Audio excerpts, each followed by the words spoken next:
Coucou les amis, c'est Florence, bienvenue dans cette vidéo de présentation. Donc je vous présente l'un des jeux que je me suis acheté récemment.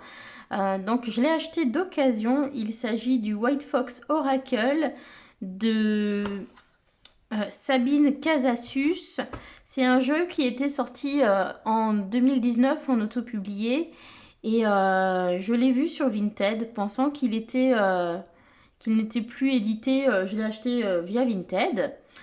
Puisque le prix était raisonnable et la personne disait qu'il y avait juste un petit accroc dessus donc sur la boîte, donc je m'étais dit c'est pas dramatique, je l'ai commandé comme ça, mais en fait je l'ai payé quasiment le prix du neuf et il est toujours disponible en neuf, donc j'aurais peut-être mieux fait du coup de l'acheter en neuf parce il y a un petit peu plus qu'un accroc sur la boîte, mais bon, c'est pas dramatique, ce n'est qu'une boîte en carton. Voilà, mais là il est déchiré sur un bon centimètre et là également, et ça a été rescotché. Donc pour moi ça c'est un peu plus qu'un petit accroc sur la boîte, mais bon c'est pas... Voilà. Donc j'aurais su, quitte à payer le même prix, j'aurais acheté un neuf. Donc c'est l'exemplaire 184 sur 500, donc je ne sais pas combien il en reste sur les 500 exemplaires, mais en tout cas je sais qu'il est toujours disponible à la vente sur le site de la créatrice. Donc c'est un jeu qui fait 50 cartes, si je ne me suis pas trompée en comptant, plus une petite carte de présentation avec le titre tout simplement, voilà, que j'ai retiré puisqu'on ne s'en sert pas lorsqu'on tire les cartes. On a également un petit livret d'accompagnement. Donc dedans, vous allez trouver un livret bilingue anglais-français. Donc avec une petite présentation du jeu. Qu'est-ce qu'un oracle? Que va-t-il vous apporter? Comment vous en servir? Tirage à 3 cartes, donc avec 3 propositions différentes de tirage à 3 cartes. Donc on a passé, présent, futur. Situation, action, résultat, ou position actuelle, aspiration, chemin à emprunter. Et ensuite, vous avez tout simplement les interprétations des cartes. Donc les miniatures sont en noir et blanc, mais ça va, on reconnaît quand même les cartes. Et vous avez donc 2-3 mots-clés en français et en anglais, ainsi que des petits pointillés si vous voulez rajouter vos propres interprétations, puisqu'elles nous laissent assez libre finalement de les utiliser comme on le souhaite. Voilà. Donc ce que j'ai trouvé sympa à propos de ce jeu, c'est qu'il a une touche résolument moderne. Vous allez voir, il a des cartes par exemple avec un arrêt de bus, des réseaux sociaux, même une Wii, enfin pas une Wii, comment ça s'appelle, une Switch, enfin voilà. Donc on voit que c'est vraiment un jeu qui va être tourné vers le quotidien, vers l'époque dans laquelle on est, donc ça c'est assez sympa. Et puis il est coloré, voilà, il est vraiment assez chou, je trouve, au niveau des graphismes. Après, voilà, je ne vais pas forcément toujours aller dans le même sens que l'interprétation qui est proposée dans le livret, mais en même temps, elle nous laisse la possibilité de voir les cartes autrement. Donc après, j'ai tendance à faire un petit peu en fonction du feeling et du moment. Voilà. Donc je vais vous montrer les cartes, je vais les faire défiler. Ça va si je les tiens comme ça, vous les voyez bien? Alors on commence, donc ici on a cette carte avec un corbeau. Donc on a vraiment un côté peut-être un petit peu avertissement, vous voyez, avec la patte qui fait ça, là, enfin l'aile, on dirait qu'elle fait attention. Donc, et puis on a un journal aussi, donc on a vraiment le côté avertissement par rapport à ce qui va se produire. On peut aussi avoir un côté un peu enseignant avec le corbeau, je trouve. Voilà, donc ça peut nous parler évidemment de nouvelles aussi, puisqu'on a le journal. Voilà. Ensuite, ici, on a l'idée de peut-être de prendre soin de soi, de guérir, etc. avec l'eau, de nettoyer aussi. Ensuite, la petite théière et les tasses à café pour un côté assez convivial, joyeux, passer du temps ensemble. Ici, on a une carte message, hein, donc ça va nous parler de communication, mais plutôt de communication écrite ou de nouvelles qu'on reçoit à l'écrit. On a une carte direction, guidance, d'accord. Hein, on reconnaît l'icône hein, du vous êtes ici.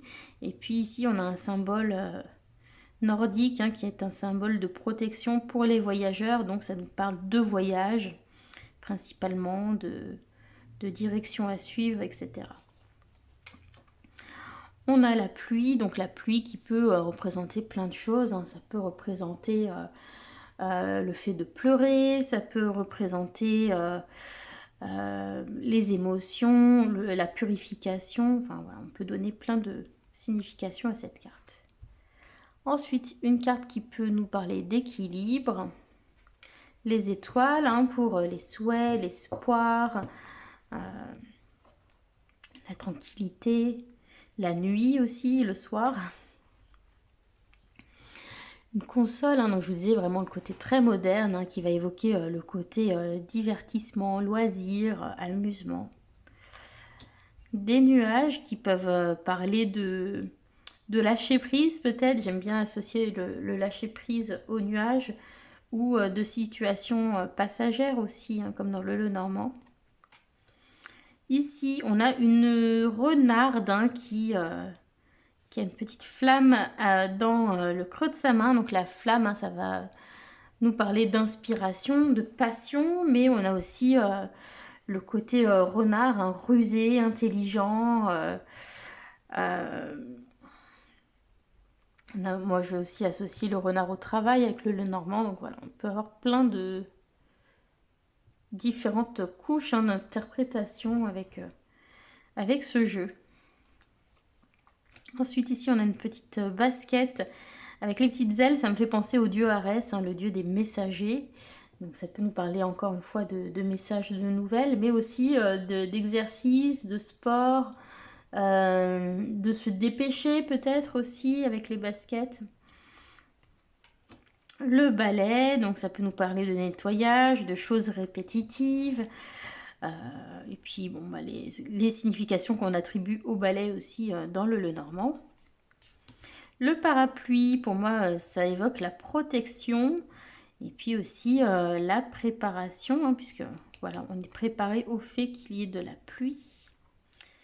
Les fantômes, donc ce sont des choses qui font surface de votre passé, des choses qui sont non résolues. La cheminée hein, qui va évoquer le confort, la maison, le foyer, la tranquillité. Alors cette carte va représenter pour moi les défunts, les ancêtres. Ça peut représenter aussi la mort, la fin de quelque chose. Nous avons ensuite un petit pot à crayon hein, qui va nous parler de créativité, d'imagination, d'inventivité. Le livre, donc le livre ouvert, hein, donc l'idée que quelque chose est clair, hein, on peut voir à travers comme dans un livre ouvert. Ça peut nous parler aussi de connaissances, des études. Ensuite, on a une carte qui peut représenter les animaux de compagnie. Ici, on a un petit bâton de sauge, un petit smudge qui brûle, hein, donc ça va nous parler de purification. La couette peut nous parler de repos, d'être alité, de vacances, etc. Voilà, on peut imaginer plein de choses. Le serpent, bah, évidemment, peut nous parler de tromperie, de langue de vipère, de commérage, etc. Il y a un côté un peu séducteur, un peu manipulateur aussi avec le chapeau de magicien qui est intéressant. Les lunettes. Alors, les lunettes permettent de voir clair quelque chose, donc peut-être le fait de gagner en clarté sur une situation. La clé peut parler de déblocage, d'avancée, d'ouverture, d'opportunités qui se présentent. Ici, bah, ça va nous évoquer les questionnements, les doutes. Avec cet œil, ici, on peut aussi avoir l'ouverture du troisième œil. Nous avons ici un ours qui a l'air assez vieux. On a aussi ce collier hein, qui reprend la carte qu'on avait tout à l'heure des ancêtres. Et puis il a la rune Otala sur le front. Donc voilà, ça peut être tout simplement une carte qui représente la sagesse, hein, une personne qui a une certaine maturité, qui est de bons conseils. L'idée de transmission aussi entre les générations. Voilà. La carte des choix. Les montagnes. Donc moi, les montagnes, souvent, ça m'évoque les blocages, les difficultés, les efforts à fournir. Le soleil, bah, clarté, joie, bonheur, l'été, tout ce que vous voulez de positif. Le fil, alors sachant qu'on avait le pot à crayon tout à l'heure, hein, ça peut aussi représenter une certaine forme de créativité, mais avec les ciseaux, hein, ça va me faire penser aussi aux tisseuses du destin, vous voyez, les parcs ou les moires.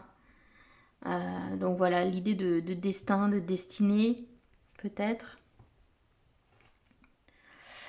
Le lien, donc, ou le nœud, selon comment on le voit. Donc ça peut être une situation qui est nouée, créer des liens, voilà, ça peut être différentes manières de le voir. Alors, la carte de l'arrêt de bus peut représenter les transports en commun, bien sûr. Peut-être que ça peut vous annoncer, je sais pas, des grèves, des perturbations, ce genre de choses. Ou qu'au contraire, tout ira bien. Là, on a un arrêt, hein, donc ça peut être aussi l'arrêt de quelque chose, le fait d'attendre quelque chose. Ici, on a une île un petit peu au milieu de nulle part. Donc, j'y vois l'idée d'isolement, de solitude. Ici, on a quelque chose qui assez clairement semble évoquer le fait d'être en réseau, la communauté, les réseaux sociaux, l'image publique. Ici, moi, ça m'évoque un petit peu le rêve, les émotions avec les poissons, les tons bleus, la lune, etc. Ici, ça peut représenter le fait de donner, de recevoir, les échanges, le commerce. L'arbre, il m'évoque l'ancrage, les racines, une certaine forme de sagesse, on dirait aussi un petit peu une cabane d'ermite, voilà. Le labyrinthe pour les épreuves, l'égarement, les difficultés, la difficulté à trouver son chemin, etc. La serrure m'évoque quelque chose qui est bloqué ou quelque chose qui est secret.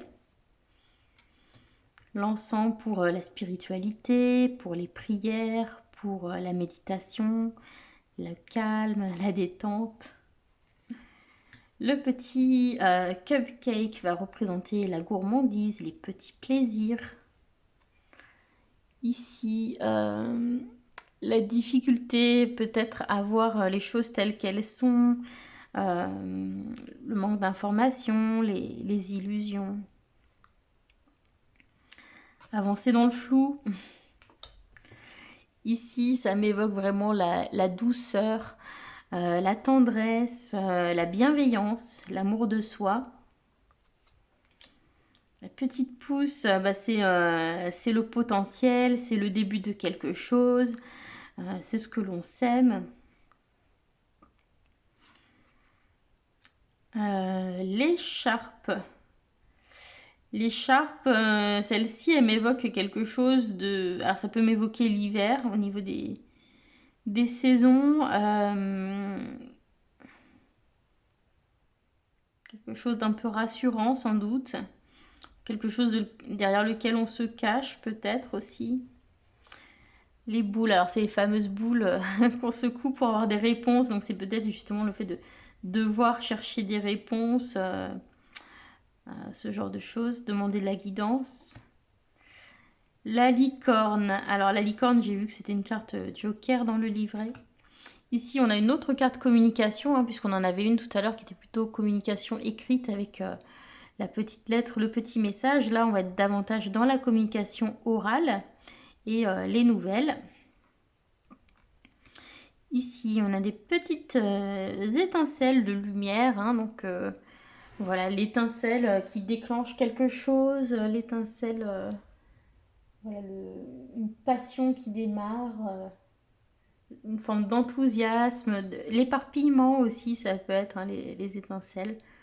Voilà, ça peut être pas mal de choses. Et ici, on a donc voilà l'idée de suivre un chemin, de laisser une empreinte, une empreinte derrière soi aussi. Voilà, on peut avoir plein de choses. Donc je pense que c'est un jeu qui va plutôt s'orienter un petit peu comme, ou s'utiliser plutôt un peu à la manière d'un jeu de Petit le Normand où ça va fonctionner pas mal par association de cartes et de mots-clés. Donc on vous donne simplement 2 ou 3 mots-clés par carte dans le livret, mais évidemment il peut y en avoir beaucoup plus en fonction de ce qui va ressortir. Donc vraiment, moi ce que je vous invite à faire, c'est d'écouter votre ressenti lorsque ça tombe, et puis de remettre en contexte aussi par rapport à votre question. Hein, donc voilà, sinon au niveau du jeu, donc il y a des tranches bleu turquoise, un peu bleu canard. Je sais pas pourquoi ici, j'ai la moitié de la tranche qui est plus claire et la plus foncée. Voilà, j'ai un petit défaut sur les tranches. Mais par contre, le carton, il est agréable. C'est un carton mat qui revient bien en place, qui est assez épais. Et au niveau du format des cartes, on est un petit peu plus petit que le Gilded Rêverie le Normand de Ciro Marchetti, que vous connaissez sûrement, vous avez déjà dû voir ce jeu. Mais on est par contre plus grand que sur un le Normand comme le Piatnik. Je vais essayer de prendre avec une carte plus colorée. On est sur la même hauteur, mais on est un petit peu plus large. Voilà. Donc pour la dimension des cartes. Ce que je vous propose, c'est que on mélange le jeu et que on demande un petit conseil du White Fox Oracle pour ceux qui regardent la vidéo.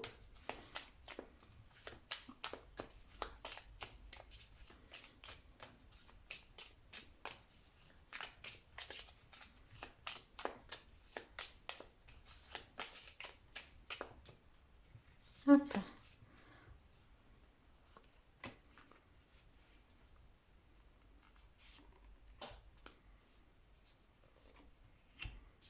Hop, voilà. Donc on va avoir la couette, le lit,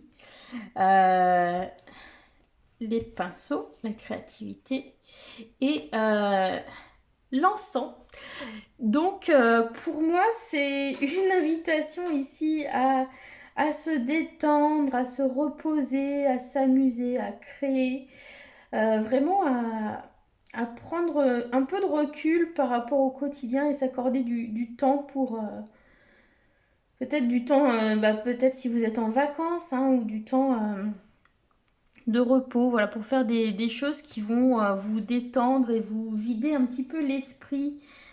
Puisqu'ici on a la carte du lit, hein, qui peut représenter le besoin de repos, de détente. On a aussi l'encens, hein, qui va accentuer le côté de détente, relaxation. Et puis les pinceaux, hein, la créativité. Donc voilà, on vous invite peut-être à faire des activités qui vont vous reposer et vous détendre, vous décontracter en ce moment.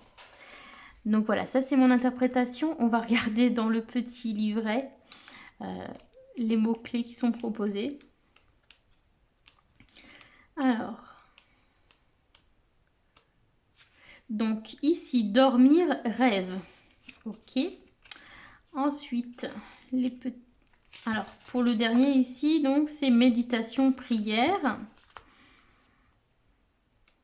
Donc on a quand même, entre méditation et dormir, on a quand même l'idée de se reposer, de se détendre. Et ici, créativité et joie.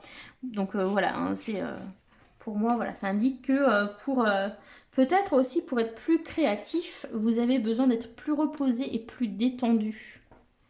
Hein, c'est en fonction de comment on le lit. Voilà, j'espère que cette petite présentation vous a plu. Si c'est un jeu que vous connaissez et que vous avez déjà, n'hésitez pas à me dire ce que vous en pensez avec le recul, parce que Je sais que c'est un jeu qui a connu un certain engouement au moment de sa sortie. On l'a vu en présentation sur pas mal de chaînes et après il a totalement disparu des réseaux sociaux comme pas mal de jeux sur les grosses chaînes. Mais voilà, moi je le trouvais sympa et du coup comme j'ai eu l'occasion comme ça de le trouver, de le voir refaire surface, bah, j'ai décidé de lui donner sa chance. Voilà, je trouve ça assez sympa d'avoir ces jolies cartes colorées et puis d'avoir des choses un petit peu modernes, un petit peu ancrées dans notre quotidien. Voilà, bah, j'espère que cette présentation vous a plu. En tout cas, je vous dis bonne journée et à bientôt. Bisous à tous. Bye.